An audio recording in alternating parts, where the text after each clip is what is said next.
Hello everyone, welcome to Bhadrais Academy. আজি আমি discuss কৰিবলৈ ওলাইছো জালালুদ্দিন খিলজিৰ বিষয়ে।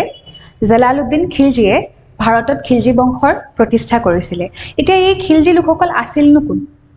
মোহাম্মদ ঘোৰী যেতিয়া ভাৰতত আক্ৰমণ কৰিছিলে, মোহাম্মদ ঘোৰীৰ লগতে এই খিলজি লোকসকল ভাৰতলৈ আহিছিলে। আহকচোন চাওঁ কি লিখা আছে। খিলজি শাসকসকল মিশ্ৰিত তুৰ্কী আফগান মূলৰ আছিলে বুলি কোৱা হৈছে। ইয়াৰ লগতে যি ঘিয়াছুদ্দিন বলবন আছিলে, ঘিয়াছুদ্দিন বলবনৰ যিসকল উত্তৰাধিকাৰী আছিলে, সেই উত্তৰাধিকাৰীসকল অতিকৈ দুৰ্বল আছিলে আৰু সেই দুৰ্বলতাৰ সুযোগ লৈ, সেই দুৰ্বলতাৰ সুবিধা লৈ জালালুদ্দিন খিলজিয়ে ভাৰতত খিলজি বংশৰ প্ৰতিষ্ঠা কৰিছিলে আৰু ৰাজপাট আৰোহণ কৰিবলৈ সক্ষম হৈছিলে। তেওঁ তুৰ্কীসকলৰ যি একচেটিয়া তেওঁলোকৰ অধিকাৰ আছিলে, সেই অধিকাৰ জালালুদ্দিন খিলজিয়ে নাইকিয়া কৰিছিলে আৰু তেওঁ নিজাববীয়াকৈ এটা বংশৰ আৰম্ভ কৰি তেওঁ শাসন কৰিবলৈ সক্ষম হৈছিলে। তেওঁ হিন্দুসকলৰ প্ৰতি সহনশীল দৃষ্টিভংগী আছিলে।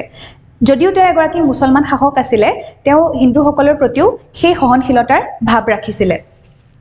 জালালুদ্দিনৰ নেতৃত্বত তেওঁৰ ভতিজাক তথা তেওঁৰ জোঁৱায়েক আলাউদ্দিন খিলজিয়ে মালৱা আৰু ডেকানৰ যি ৰাজধানী আছিলে দেৱগিৰি, সেই দেৱগিৰিত আক্ৰমণ কৰি দেৱগিৰি অধিকাৰ কৰিবলৈ সক্ষম হৈছিলে।